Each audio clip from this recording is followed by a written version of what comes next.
Hello guys, welcome back to my YouTube channel. और आज हम बात करने वाले हैं ऑर्गेनाइज्ड क्राइम के बारे में। तो चलिए शुरू करते हैं। सबसे पहले हम देखेंगे मीनिंग और डिफिनीशन इसकी। ऑर्गेनाइज्ड क्राइम मतलब एक क्राइम जो एक ऑर्गेनाइज्ड बिजनेस की तरह चलता है, जिसमें कई लोग या ग्रुप मिलकर काम करते हैं। टीम वर्क और कोऑपरेशन पर बेस्ड होता है और इनका मेन मोटिव होता है प्रॉफिट कमाना। इसमें pickpocketing, robbery, smuggling, drug trafficking जैसे क्राइम्स शामिल होते हैं। इन सब क्राइम्स में क्रिमिनल्स एक तरह से टीम की तरह काम करते हैं, जिसमें प्लानिंग, डिसिप्लिन और कोऑर्डिनेशन होती है। सिंपल लाइन में हम समझे तो ऑर्गेनाइज क्राइम ग्रुप या गैंग के द्वारा किए गए प्लान और प्रॉफिट बेस्ड क्राइम जो बिजनेस की तरह ऑपरेट होते हैं, वो होते हैं ऑर्गेनाइज्ड क्राइम। इसके बाद हम बात करेंगे कैरेक्टरिस्टिक्स ऑफ ऑर्गेनाइज्ड क्राइम के बारे में। सबसे पहले हम देखेंगे टीम वर्क। क्रिमिनल्स का एक परमानेंट ग्रुप होता है जो सालों तक एक साथ काम करता है।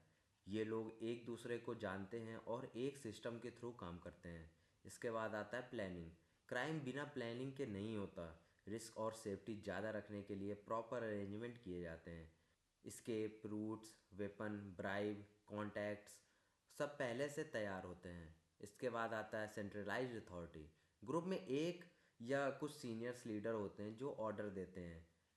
डिसीजन मेकिंग उनके हाथ में होती है, बाकी मेंबर सिर्फ फॉलो करते हैं, बिल्कुल कंपनी के बॉस की तरह। बेसिकली वो मेन बॉस होते हैं, जो हेड होते हैं उसको, जो ऑर्गेनाइज करते हैं इन सब चीज़ को। इसके बाद आता है डेवलपमेंट फंड्स, रिजर्व फंड्स ऐसे भी बोल सकते हैं इसको। ग्रुप के प्रॉफिट का एक पार्ट फंड में रखा जाता है। ये पैसा यूज़ होता है लॉयर्स को पैसे देने में, पॉलिटिशियन को इन्फ्लुएंस करने में, और जो अरेस्टेड मेंबर्स हैं उनके फैमिली को सपोर्ट देने के लिए, और अगले जो प्लान है उनको उसको एग्जीक्यूट करने के लिए ये सारा पैसा यूज़ होता है। इसके बाद आता है स्पेशलाइजेशन। कुछ क्रिमिनल्स एक ही क्राइम में माहिर होते हैं, जैसे ड्रग सप्लाई, ब्राइबरी और ये अकाउंटिंग।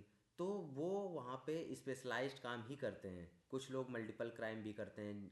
जितनी ज़्यादा स्पेशलाइजेशन उतना पावरफुल गैंग होता है। इसके बाद आता है डिवीज़न ऑफ लेबर। काम अलग अलग मेंबर को दिया जाता है, किसी को वेपन अरेंज करना, किसी को इन्फॉर्मेशन देना, किसी को प्रोटेक्शन प्रोवाइड करना। बिल्कुल फैक्ट्री के जैसा रोल डिवाइड होता है पूरा का पूरा। इसके बाद आता है वायलेशन। फोर्स और वायलेशन का यूज़ होता है ताकि डिसिप्लिन बना रहे। कंपटीशन को ख़त्म करने के लिए भी वायलेंस यूज़ होता है। जिसमें मोनोपोली क्रिएट की जाती है ताकि कोई दूसरा आदमी इनके उस पर घुस ना सके, इनके पूरे बिजनेस में ना आ सके। वो की अगला पॉइंट वही है, मोनोपोली, जिसमें गैंग अपना एरिया सिक्योर करता है और दूसरे क्रिमिनल्स को इंटर करने नहीं देता है। मार्केट कंट्रोल में रखने के लिए थ्रेट और वायलेंस का यूज़ होता है। इसके बाद आता है प्रोटेक्टिव मेजर्स।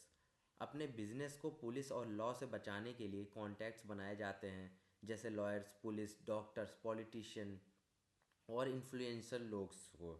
इन सब से कांटेक्ट बना कर रखते हैं ये लोग। ये प्रोटेक्शन उनको लॉन्ग टर्म ऑपरेशन में मदद करता है। इसके बाद हम पढ़ेंगे टाइप्स ऑफ ऑर्गेनाइज्ड क्राइम के बारे में। सबसे पहले पे आता है ड्रग ट्रैफिकिंग। ड्रग्स की मैन्युफैक्चरिंग, ट्रांसपोर्टेशन और सेलिंग एक ऑर्गेनाइज्ड वे में होती है। इंटरनेशनल भी होते हैं इसके लिए। इसके बाद आता है ह्यूमन ट्रैफिकिंग। लोगों को फोर्सफुली या फ्रॉड से ट्रांसपोर्ट करना। Child trafficking, sex trafficking, force labour सब शामिल होता है इसके अंदर, ह्यूमन ट्रैफिकिंग के अंदर। इसके बाद आता है आर्म्स स्मगलिंग। इलीगल वेपन को बॉर्डर क्रॉस करवाना और फिर उसको बेचा जाता है। ये मोस्टली टेररिस्ट ऑर्गेनाइजेशन और माफियाज यूज़ करते हैं। इसके बाद आता है आपका मनी लॉन्ड्रिंग। मनी लॉन्ड्रिंग जैसे कि हम पहले भी पढ़ चुके हैं पिछले टॉपिक्स पे जो हमने कवर कर रखे हैं। इलीगल पैसे को लीगल दिखाना, जैसे फेक बिजनेस, बेमानी प्रॉपर्टी और वो सेल कंपनीज में, मतलब बेसिकली जो इलीगल पैसा है ब्लैक मनी को वाइट मनी में जो कन्वर्ट करते हैं इनको, ताकि वो लीगली उस पैसे को यूज़ कर सके, उसी को बोलते हैं मनी लॉन्ड्रिंग। वो ये सब करते हैं। और इसके बाद आता है गोल्ड स्मगलिंग। गोल्ड को कस्टम्स से बचाकर इलीगली कंट्री में लाना और ब्लैक मार्केट में बेचना, फिर उससे प्रॉफिट कमाना, ये गोल्ड स्मगलिंग के अंदर आता है। इसके बाद आता है साइबर क्राइम। हैकिंग और identity theft, online fraud, ATM scam, internet के थ्रू क्राइम करना, ये सारा का सारा आता है साइबर क्राइम पर। और ये कई सारे ग्रुप्स होते हैं जो इसी काम को अपना प्रोफेशन बना लेते हैं और इसी से पैसा कमाते हैं।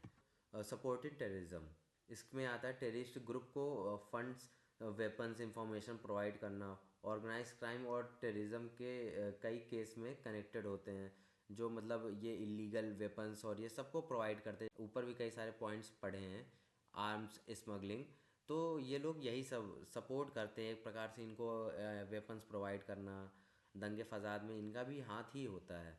तो आज के इस वीडियो पे हम इतनी ही बात करेंगे, इस टॉपिक को हमने कवर कर दिया है। इसके बाद हम मिलते हैं नेक्स्ट वीडियो पे। और भी कोई टॉपिक, जैसे आपको कुछ इशू हो या कोई टॉपिक जो मैंने कवर ना कर रखा हो, तो आप कमेंट सेक्शन में भेज सकते हैं और मैं उस पर अगली वीडियो में उस पर बनाऊँगा।